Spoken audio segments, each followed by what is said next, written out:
বৌৱে মাক সাৰপ্ৰাইজ দিবলৈ বস্তু লবলৈ মোক মাতিছিল আজি। এয়া আমি বস্তু লৈ আছো। এই পাৰ্পল কালাৰটোৰে লোৱা হ'ল।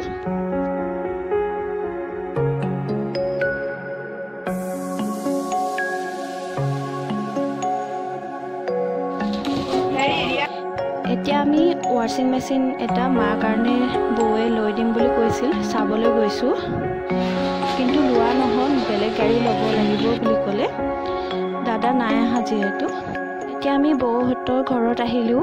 বৌৱে কাপোৰ চেঞ্জ কৰি আকৌ গাঁৱৰ ঘৰত গৈছোঁ আমি দুজনীয়ে। আজি আমি স্কুটিতে ঘূৰি ফুৰিছোঁ।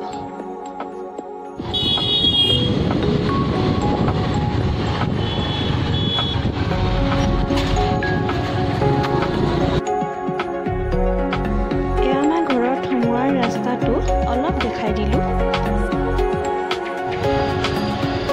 এয়া আমি আহি পাই গ'লোহি ঘৰত। মায়ে কিন্তু একো গমেই নাপায় আমি আহিছোঁ বুলি, ভিতৰতে সোমাই আছে।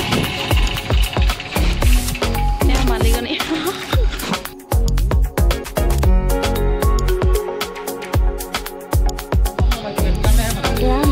আলনা এটা, গৰ্ডেজ এটা আৰু শ্ব'ষ্টেণ্ড এটা লোৱা হ'ল। বৌয়ে বহুত দিনৰ পৰা ভাবি আছিল বোলে ছাৰপ্ৰাইজ গিফ্ট এটা দিম বুলি। এইজন মোৰ মামা ল'ৰা, মামাৰ ঘৰ একেবাৰে ওচৰতে আমাৰ।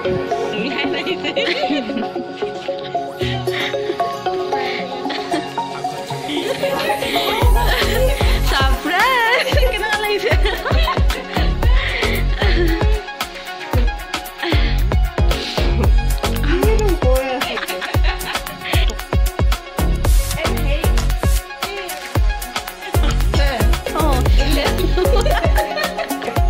এতিয়া আমি চাহ খাই ল'ম। চাহ খাই আকৌ লগালগ ঘৰত যাব লাগিব। বেটাৰ আকৌ এক্সাম আছে।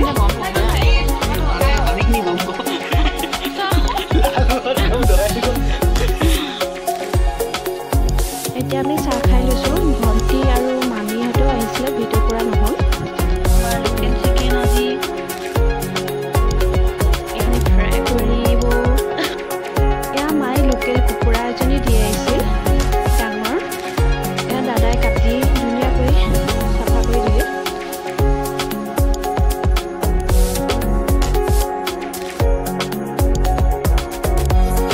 এয়া আমাৰ লোকেল চিকেন ৰান্ধি আছে।